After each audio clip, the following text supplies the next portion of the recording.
Bharat Ratna doctor Bhimrao Ambedkar ಅವರಿಗೆ ಕೋಟಿ ಕೋಟಿ ನಮನ. ಇವರ ಜೀವನವನ್ನು ಆಧರಿಸಿ ಈ ಧಾರಾವಾಹಿಯನ್ನು ನಿರ್ಮಿಸಲಾಗಿದೆ. ರಾಷ್ಟ್ರಕ್ಕೆ, ರಾಷ್ಟ್ರದ ಜನರಿಗೆ ಅಂಬೇಡ್ಕರರ ಕೊಡುಗೆ ಅಪಾರ. ಹಲವಾರು ಅಧಿಕೃತ ಪುಸ್ತಕಗಳನ್ನು ಆಧರಿಸಿ ಈ ಕಥೆಯನ್ನು ತಮ್ಮ ಮುಂದೆ ಇಡಲಾಗಿದೆ. ಈ ಧಾರಾವಾಹಿಯನ್ನು ವಾಹಿನಿಯು ನಿಷ್ಠೆಯಿಂದ ನಿರ್ಮಿಸಿದ್ದು, ಬಾಬಾ ಸಾಹೇಬರ ಜೀವನ ಮತ್ತು ಸವೆಸಿದ ಹಾದಿ ಪ್ರತಿಯೊಬ್ಬರಿಗೂ ಸ್ಫೂರ್ತಿ ನೀಡುತ್ತದೆ ಎಂಬುದನ್ನು ವಾಹಿನಿಯು ಬಲವಾಗಿ ನಂಬಿದೆ. ಅಪ್ಪ ಖಂಡಿತ ಮನೆ ಬಿಡ್ತಿದ್ದಾರೆ. ಆದ್ರೆ ಜೀಜಾಬಾಯಿ ಅವ್ರನ್ನ ಹೊರಗೆ ಕರ್ಕೊಂಡು ಹೋಗ್ತಿರೋದು ಯಾಕೆ ಅಂತ ನನಗೆ ಅರ್ಥ ಆಗ್ತಾ ಇಲ್ಲ.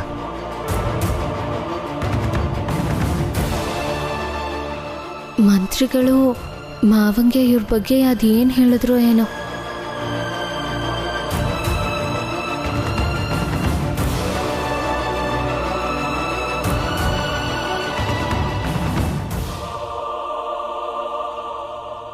ಕ್ಷಮಿಸ್ಬಿಡು ಮಗನೇ, ಇದು ಬಿಟ್ರೆ ನನಗೆ ಬೇರೆ ದಾರಿ ಕಾಣಿಸ್ತಾನೇ ಇಲ್ಲ. ಮಹಿಪಾಲ್ ಹಾಕಿರೋ ಷರತ್ತಿಗೆ ಒಪ್ಕೊಳ್ಳೇಬೇಕಾಗಿದೆ.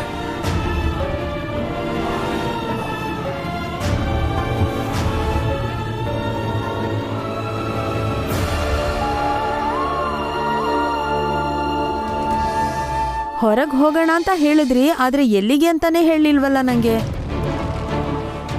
ನಿನಗೆ ಗೊತ್ತಾಗುತ್ತೆ ಬಾ. ಪರವಾಗಿಲ್ಲ ಹೇಳಿ. ನೋಡಿ, ದಯವಿಟ್ಟು ನಿಮ್ಮ ಮಗನಿಗೋಸ್ಕರ ನನ್ನನ್ನು ಬಲಿಪಶು ಮಾಡಬೇಡಿ. ಹಾಗೇನಾದ್ರೂ ಇದ್ರೆ ನಾನು ಈಗಲೇ ಹೋಗ್ತೀನಿ. ನಡಿ.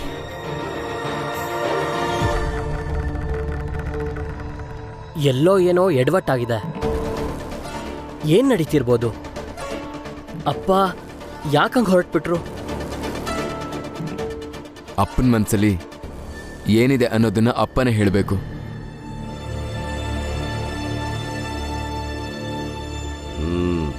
ಯಾಕಿನ್ನು ಬಂದಿಲ್ವಲ್ಲ ಆರಾಮ್ಜಿ? ಅಪ್ಪ,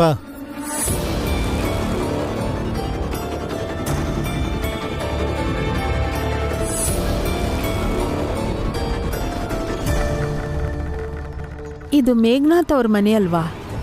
ಇಲ್ಲಿಗೆ ಕರ್ಕೊಂಡು ಬಂದ್ರಿ? ಗೊತ್ತಾಗುತ್ತೆ ಬಾ.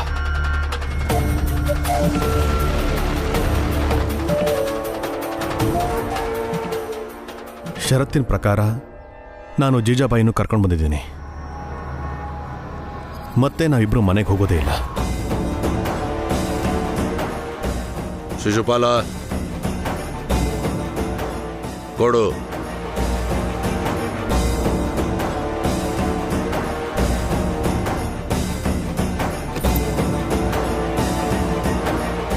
ದುಡ್ಡು ಸಿಕ್ತು ತಾನೆ? ಒಪ್ಕೊಂಡಂಗೆ ಮಾಡ್ಬೇಕು ನೀನು. ಬಾ. ಇವರು ಇಷ್ಟೊಂದು ದುಡ್ಡು ಯಾಕೆ ಕೊಟ್ರು ನಿಮ್ಗೆ? ಎಲ್ಲಿ ಹೋಗ್ತಿದ್ದೀವಿ ನಾವು? ಏನ್ ವಿಷಯ ಅಂತ ಹೇಳಿದ್ರೆ ಮಾತ್ರ ನಾನು ನಿಮ್ ಜೊತೆ ಬರೋದು.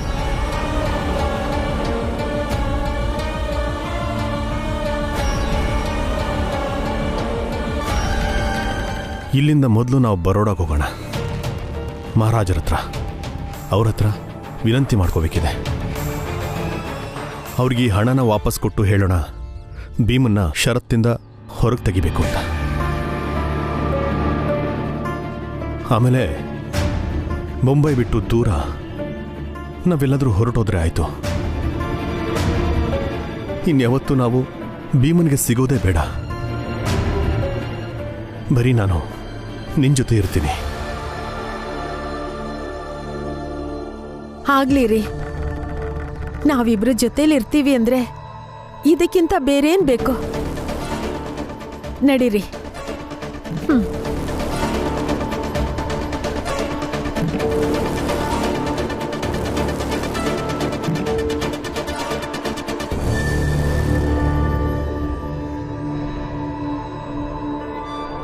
ಈಗ ನೋಡ್ಬೇಕು ಆ ಭೀಮರಾವ್ ಮುಂದೇನ್ ಮಾಡ್ತಾನೆ ಅಂತ.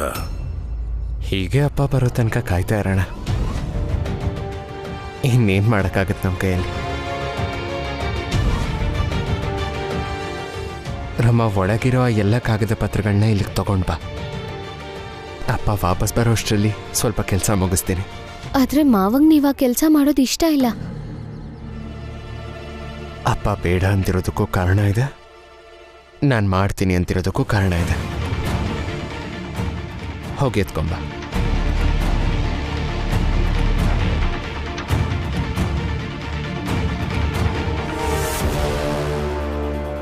ನಿನ್ನ ನಿರ್ಧಾರ ಸರಿ ಇದೆ ಭೀಮಾ. ನೀನು ಸಾಕಷ್ಟು ಓದಿದ್ದಾಯ್ತು, ಇನ್ನು ಸಂಪಾದನೆ ಬಗ್ಗೆ ಯೋಚನೆ ಮಾಡು. ನೀವೆಲ್ಲರೂ ನನ್ನನ್ನು ಒಂದು ಸ್ವಲ್ಪ ಹೊತ್ತು ಒಂಟಿಯಾಗಿ ಬಿಡ್ತೀರಾ?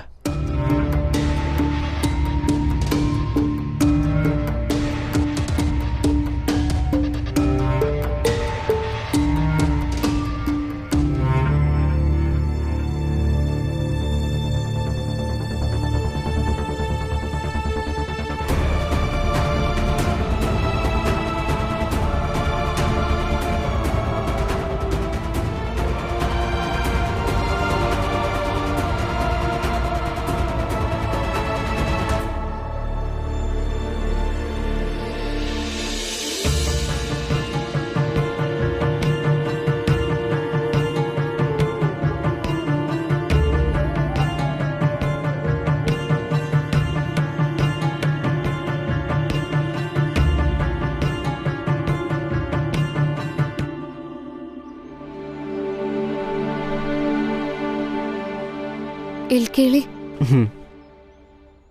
ನಾನು ನಿಮ್ಮ ಹತ್ರ ಒಂದು ವಿಷಯ ಮುಚ್ಚಿಟ್ಟಿದ್ದೀನಿ. ಏನು? ಮಾವ ಬೆಳಿಗ್ಗೆನೆ ಮಂತ್ರಿಗಳನ್ನ ನೋಡಕ್ ಹೋದ್ರು. ಅದೇ ನಿಮಗೆ ಫೈಲ್ ಕೊಟ್ರಲ್ಲ, ಅವ್ರು ಹೋಗಿದ್ದ ಉದ್ದೇಶ ನಿಮಗೆ ವಿದ್ಯಾರ್ಥಿ ವೇತನದಿಂದ ಮುಕ್ತಿ ಕೊಡ್ಸಕ್ಕೆ. ಇಷ್ಟು ದೊಡ್ಡ ವಿಷಯನ ನೀನು ನನಗೆ ಈಗ ಹೇಳ್ತಿದ್ಯಾ? ಕ್ಷಮಿಸ್ಬಿಡಿ, ಮಾವ ಹೇಳ್ಬೇಡ ಅಂದಿದ್ರು.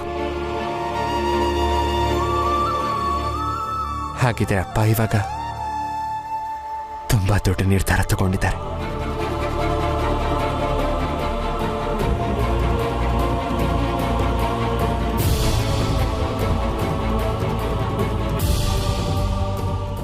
ಮಧು, ನೀನ್ ಸಿಕ್ಕಿದ್ದು ಒಳ್ಳೇದಾಯ್ತು. ನಿನ್ನಿಂದ ಒಂದು ಸಹಾಯ ಆಗ್ಬೇಕಿತ್ತು. ಹೇಳು ಭೀಮಾ, ಏನಾಗಬೇಕಿತ್ತು? ಮೊದಲು ನನ್ನ ಜೊತೆ ಬಾ, ಹೇಳ್ತೀನಿ.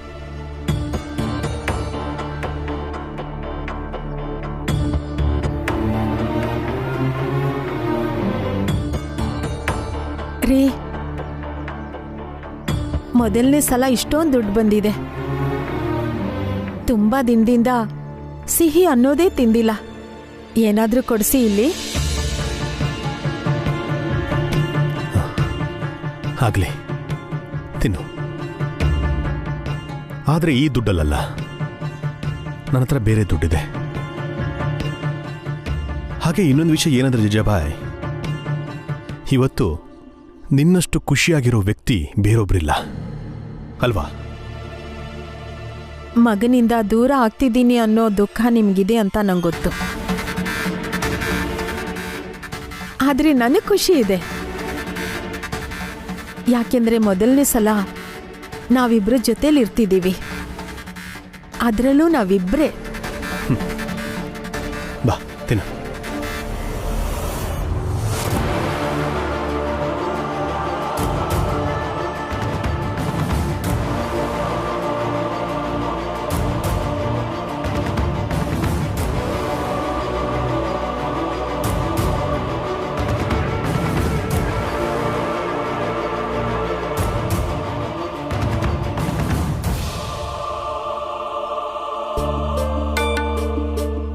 ತುಂಬಾ ಚೆನ್ನಾಗಿದೆ. ನೀವು ಸ್ವಲ್ಪ ತಿನ್ನಿ. ಬೇಡ, ನೀನೇ ತಿನ್ನು. ನನಗೆ ಹೋಳಿಗೆ ಅಂದ್ರೆ ಇಷ್ಟ.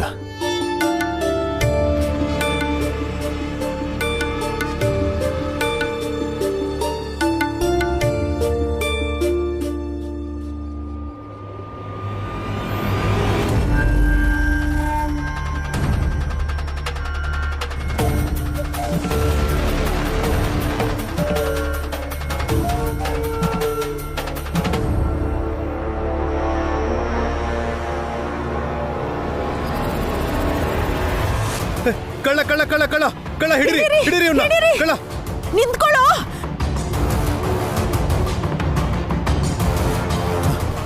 ಕಳ್ಳ ಕಳ್ಳ, ಹಿಡಿರಿ ಅವನನ್ನ. ಹಿಡಿರಿ ಕಳ್ಳ, ಹಿಡಿರಿ ಹಿಡಿರಿ ಹಿಡಿರಿ ಹಿಡಿರಿ.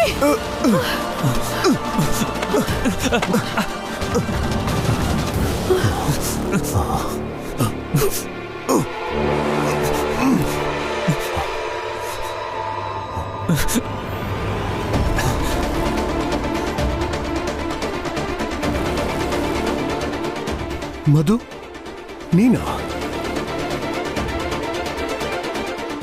ನೀನು ದುಡ್ಡು ಯಾಕೆ ಕದಿಯಕ್ಕೆ ಬಂದೆ? ಇಂಥವ್ರಿಗೆ ಇದೇ ತಾನೇ ಕಸಬು. ಇಲ್ಲ,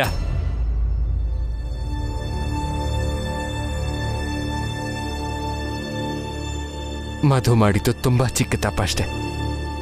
ದುಡ್ಡು ಕದ್ದಿದ್ರು ಕೂಡ ಓಡ್ ಹೋಗುವಂತ ಉದ್ದೇಶ ಇರಲಿಲ್ಲ ಅವನಿಗೆ.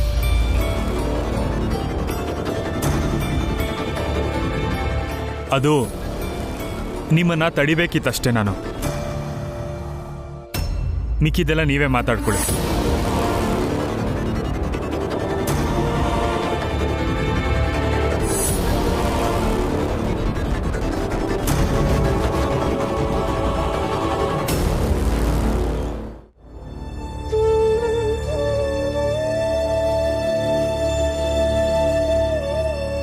ಯಾರ ಹಣ ಅಪ್ಪ ಇದು?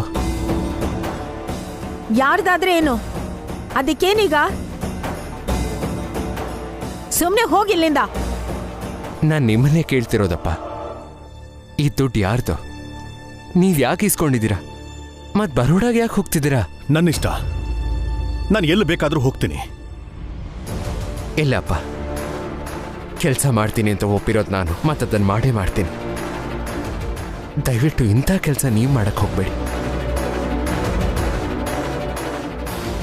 ಈ ದುಡ್ಡು ಯಾರ್ದು ಅಂತ ನನಗೆ ಹೇಳಿ, ನಾನು ಈಗಲೇ ಹೋಗೋರ್ಗೆ ವಾಪಸ್ ಕೊಟ್ಟು ಬರ್ತೀನಿ. ನಾನು ಸಂತೋಷವಾಗಿರೋದಕ್ಕೆ ನೀನ್ ಯಾವತ್ತೂ ಬಿಡಲ್ಲ ಅಲ್ವಾ ಭೀಮಾ? ಅಪ್ಪ, ನಾನು ನಿಮ್ಮ ಹತ್ರನೇ ಕೇಳ್ತಾ ಇರೋದು, ಈ ದುಡ್ಡು ಯಾರ್ದು ಅಂತ ಹೇಳಿ. ಮೇಘನಾಥ್ ಅವ್ರ ದುಡ್ಡು ಸಾಕಾ? ಈ ಖುಷಿನ ನಿಂಗೆ? ನೀವು ಹೀಗೆ ಮಾಡಬಾರ್ದಿತ್ತು ಅಪ್ಪ.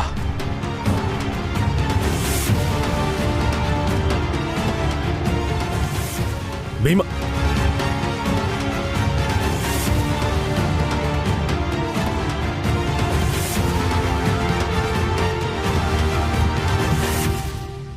ಮೇಘನಾಥ್ ಅವರೇ, ಮೇಘನಾಥ್ ಅವರೇ, ಏನಾಯ್ತು? ಯಾಕೆ ಕೂಗಾಡ್ತಿದ್ಯಾ? ಈ ದುಡ್ಡನ್ನ ನೀವು ನಮ್ಮ ಅಪ್ಪಂಗೆ ಕೊಟ್ಟಿದ್ರಲ್ವಾ, ಇದನ್ನು ವಾಪಸ್ ಕೊಡ್ತಾ ಇದ್ದೀನಿ.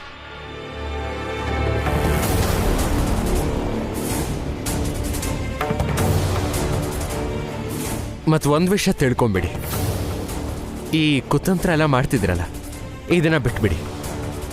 ನಮ್ಮನ್ನ ನಮ್ಮ ಪಾಡಿಗಿರೋದಕ್ಕೆ ಬಿಡಿ.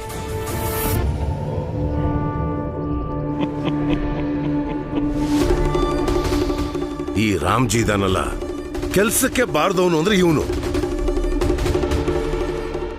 ಇವನ್ಗೆ ಒಪ್ಸಿದೆ ಒಂದು ಚಿಕ್ಕ ಕೆಲಸ, ಅದನ್ನು ನೆಟ್ಟಗೆ ಮಾಡಕ್ಕಾಗ್ಲಿಲ್ಲ. ಮೇಘನಾಥ್ ಅವರೇ, ನಾಲ್ಗೆ ಬಿಗಿ ಹಿಡಿದು ಮಾತಾಡಿ. ಅವರು ನನ್ನ ತಂದೆ, ಅವ್ರ ಬಗ್ಗೆ ಮಾತಾಡಿದ್ರೆ ನಾನು ಸುಮ್ಮನಿರಲ್ಲ. ನೀವು 3 ಜನ ಒಂದು ವಿಷಯನ ತಲೆಯಲ್ಲಿಟ್ಕೊಳ್ಳಿ. ಇನ್ನು ಮುಂದೆ ಯಾವತ್ತಾದರೂ ಈ ದುಡ್ಡಿನ ಆಸೆ ತೋರಿಸಿ ನನ್ನ ತಂದೆಯವ್ರನ್ನಾಗ್ಲಿ ಅಥವಾ ನನ್ನ ಮನೆಯವ್ರನ್ನಾಗ್ಲಿ ನನ್ನ ವಿರುದ್ಧ ನಿಲ್ಸೋದಕ್ಕೆ ನೋಡಿದ್ರೆ ಅಥವಾ ನನ್ನಿಂದ ದೂರ ಮಾಡೋದಕ್ಕೆ ನೋಡಿದ್ರೆ ಮಣ್ಣು ಮುಕ್ಕಬೇಕಾಗುತ್ತೆ.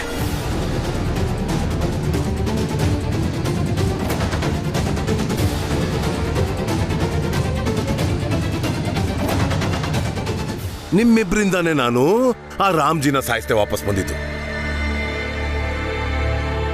ನೀನಲ್ವಾ ಹೇಳಿದ್ದು ಅಪ್ಪ ನೀವು ಹೇಳ್ದಂಗೆ ಆಗುತ್ತೆ ಅಂತ? ನನ್ನ ಕೆಲಸ ನನಗ್ ಮಾಡೋಕ್ ಬಿಡು. ನೋಡಿಲ್ಲಿ ನಿನ್ ಪ್ರಕಾರ ಮಾಡಿದಕ್ಕೆ ವಾಪಸ್ ಕೊಟ್ಟಿದ್ದಾನೆ ದುಡ್ಡು ಭೀಮರಾವ್. ಇದರಿಂದ ಎಲ್ಲ ಏನು ಆಗೋದಿಲ್ಲ. ನಾನು ಹೇಳ್ತೀನಿ ಕೇಳಿ, ಅವಕಾಶಕ್ಕಾಗಿ ಕಾಯಿರಿ. ಸಮಯ ನೋಡ್ಕೊಂಡು ಆ ಭೀಮರಾವ್ ಕುಟುಂಬದಲ್ಲಿ 2-3 ಜನ ಎತ್ಬಿಡಿ. ಆಗ್ಲೇ ನಮ್ಗೆ ನಾವು ಕಳ್ಕೊಂಡ್ರೆ ಮರ್ಯಾದೆ ಸಿಗೋದು.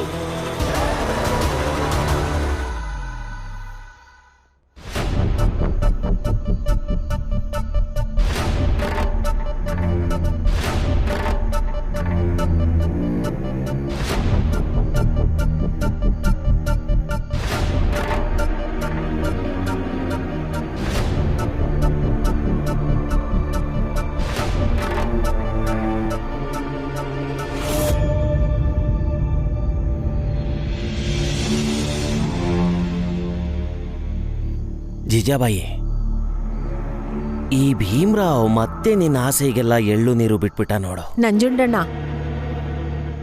ನಿಮ್ ಕೆಲ್ಸ ನೋಡ್ಕೊಂಡು ಹೋಗಿ. ಮೊದ್ಲೇ ನನ್ನ ತಲೆ ಕೆಟ್ಟ ಹಾಳಾಗಿದೆ. ಸಹಜನೇ, ತಲೆ ಕೆಡೋದು ಸಹಜನೇ. ನೀನ್ ಕಟ್ಕೊಂಡಿದ್ದ ಆಸೆಗಳಿಗೆಲ್ಲ ತಣ್ಣೀರ್ ಬಿದ್ಮೇಲೆ ತಲೆ ಕೆಡೋದಂತೂ ಸಹಜನೇ ಬಿಡು. ಆದ್ರೆ ನೋಡು ಜಿಜಾಬಾಯಿ, ನಿಜವಾಗ್ಲೂ ನಾನ್ ನಿನ್ಗೊಂದು ಮಾತು ಹೇಳಕ್ಕೆ ಅಂತಾನೆ ಬಂದಿದ್ದೀನಿ. ಅದನ್ನ ಹೇಳೇ ಹೋಗೋದು ನಾನು. ಜಿಜಾಬಾಯಿ, ಸ್ವಲ್ಪ ಸಮಾಧಾನವಾಗಿ ಯೋಚನೆ ಮಾಡಿ ನೋಡು. ಯೋಚನೆ ಮಾಡೋ. ಈ ಮನೆ ಜನ ಇದ್ದಾರಲ್ಲ, ಇವರೆಲ್ಲ ನಿನ್ನ ಕೇವಲ ಉಪಯೋಗಿಸ್ಕೊಂಡಿದ್ದಾರಷ್ಟೇ. ರಾಮ್ಜಿ ನಿನ್ ಕೈ ಹಿಡ್ದು ಏನಂದ ಹೇಳೋ? ನಡಿ, ಕೆಲ್ಸ ಇದೆ ಅಂದ. ಏನ್ ಕೆಲ್ಸ? ಕೆಲ್ಸ ಏನಂದ್ರೆ ಭೀಮ್ರಾವ್ನ ಓದಿನ ಕೆಲ್ಸ ಅದು. ನೀನ್ ಹೊರಟೇ ಬಿಟ್ಟೆ. ಆಮೇಲೆ ಭೀಮ ಬಂದ್ಮೇಲೆ ಏನ್ ಹೇಳ್ದ? ನೀವು ಎಲ್ಲೂ ಹೋಗೋ ಹಾಗಿಲ್ಲ, ಮನೆಗೆ ನಡೀರಿ ಅಂದ. ನೀನ್ ಮನೆಗೆ ಬಂದ್ಬಿಟ್ಟೆ. ಈಗ ಜಗ್ಲಿಲ್ ಕೂತಿದ್ಯಾ.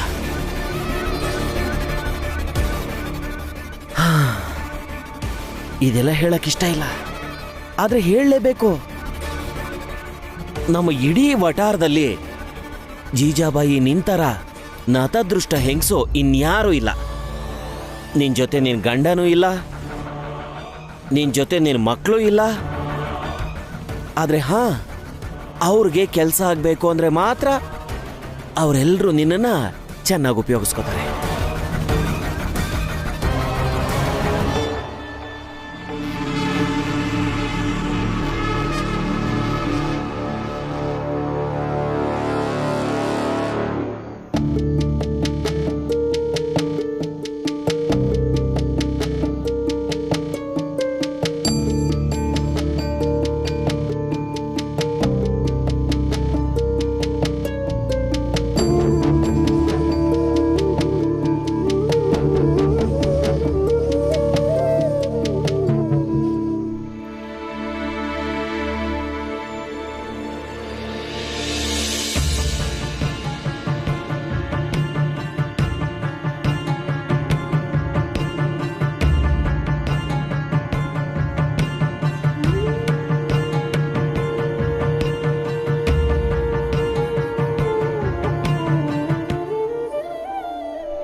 ನೋಡು ಮಗನೇ, ಮಹಾರಾಜರ ಮಂತ್ರಿಗಳು ಹೇಳಿದ್ರು, ಇಂದೊಬ್ಬ ಹೀಗೆ ವಿದ್ಯಾರ್ಥಿ ಅವ್ರು ಕೊಟ್ಟಿರೋ ವಿದ್ಯಾರ್ಥಿ ವೇತನ ವಾಪಸ್ ಕೊಟ್ಟಿದ್ದಂತೆ.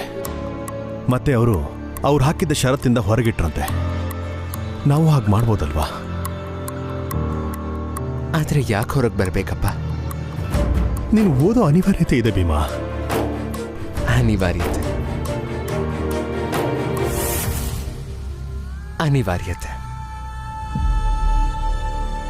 ಹಾಗಾದ್ರೆ ನನ್ನ ಓದ್ ಮುಂದುವರಿಸ್ಬೇಕು ಅಂತ ನಮ್ಮನ್ನೆಲ್ಲ ಬಿಟ್ಟು ದೂರ ಹೋಗೋದು ಅದು ಕೂಡ ಅನಿವಾರ್ಯತೆನಾ?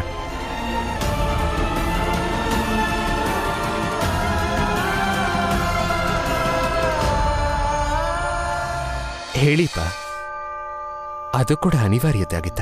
ಹಾಗಾದ್ರೆ ಇದನ್ನ ಯೋಚನೆ ಮಾಡು. ನೀನು ಮುಂದೆ ಓದಬೇಕಾಗಿರೋದು ನನಗೆ ಅನಿವಾರ್ಯತೆ. ಇಲ್ಲ ಅಂದ್ರೆ ನಾನು ನಿನ್ನಿಂದ ಎಲ್ಲಾನು ಬಿಟ್ಟು ದೂರ ಹೋಗೋ ಅವಶ್ಯಕತೆ ನನಗೇನಿತ್ತು? ಆದ್ರೆ ನನಗೆ ನಾನು ನಿಮ್ಮ ಜೊತೆ ಇರಬೇಕು ಅನ್ನೋದೇ ಮುಖ್ಯ ಅಪ್ಪ. ಆಗ್ಲಿ, ಅಂದ್ರೆ ನೀನು ಬರೋಡಕ್ಕೆ ಹೋಗೋದಕ್ಕೆ ಸಿದ್ಧ ಆಗಿದೆಯಾ? ಹೌದು, ಹೋಗ್ತೀನಪ್ಪ. ಯಾವಾಗ ಹೋಗ್ತೀಯಾ? ಇವತ್ತಿ ಕೆಲಸ ಮುಗಿದು ಹೋದ್ರೆ ನಾಳೆಯವ್ರಿಗೆ ಈ ಫೈಲ್ಸನ್ನೆಲ್ಲ ವಾಪಸ್ ಕೊಟ್ಟು ನಾನು ಬರೋಡ ಹೋಗೋದಕ್ಕೆ ತಯಾರಾಗಿದ್ದೀನಿ ಅಂತ ಅವ್ರಿಗೆ ತಿಳಿಸ್ತೀನಿ. ಅವ್ರು ಯಾವಾಗ ಹೇಳ್ತಾರೋ ಆವಾಗೆ ನಾನು ಹೊರಡ್ತೀನಿ. ಆಯ್ತು ಬಿಡು. ನೀನು ಹೊರಡೋದಕ್ಕಿಂತ ಮುಂಚೆ ನಾನೇ ಮನೆ ಬಿಟ್ಟು ಇಲ್ಲಿಂದ ಹೋಗ್ತೇನೆ. ಇವತ್ತಿನ ತರ ನನ್ನ ನೀವು ಹುಡುಕಕ್ಕಾಗಲ್ಲ.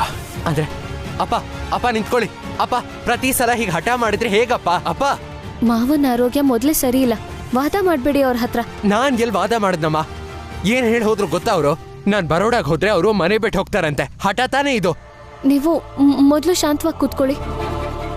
ಏನಾಗುತ್ತೋ ಆಮೇಲೆ ನೋಡೋಣ. ಮುಂದೇನಾಗುತ್ತೆ ಅಂತ ನೋಡ್ತಾ ಕೂರಕ್ಕಾಗಲ್ಲ. ನಾನ್ ಬರೋಡಾಗ ಹೋಗ್ತೀನಿ, ಹೋಗ್ಲೇಬೇಕು ರಮ್ಮ. ಇದೇ ಒಪ್ಪಂದ, ಇದೇ ನ್ಯಾಯ. ಈಗ ಸ್ವಲ್ಪ ಸಮಾಧಾನವಾಗಿರಿ. ಇದನ್ನೇ ಅವ್ರಿಗೆ ಹೋಗಿ ಹೇಳು.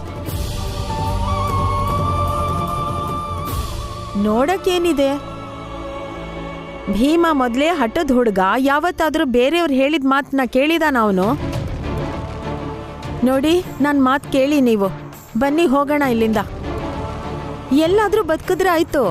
ಅಲ್ದೆ ಯಾರು ಗೊತ್ತು? ನೀವು ಇಲ್ಲಿ ಇಲ್ದೇ ಇದ್ರೆ ರಮ, ಅಕ್ಕ ಮತ್ತೆ ಎಲ್ಲ ಮನೆಯವ್ರ ಜವಾಬ್ದಾರಿ ತಗೊಳ್ಳೋದಿಕ್ಕೆ ಭೀಮ ಇಲ್ಲೇ ಉಳ್ಕೊಂಡ್ರು ಉಳ್ಕೋಬಹುದು.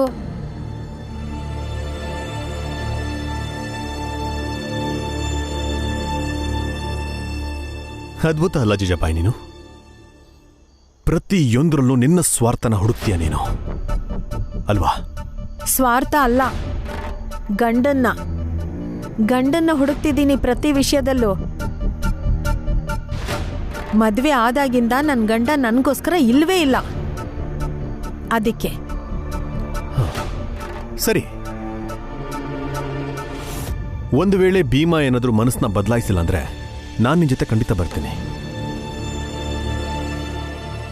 ಆದರೆ ಭೀಮನ್ನ ತಡೆಯೋದಕ್ಕೆ ನಾನು ಎಲ್ಲಾ ರೀತಿಯ ಪ್ರಯತ್ನಗಳು ಮಾಡ್ತಾನೆ ಇರ್ತೀನಿ, ಎಲ್ಲಾ ರೀತಿಲೂ.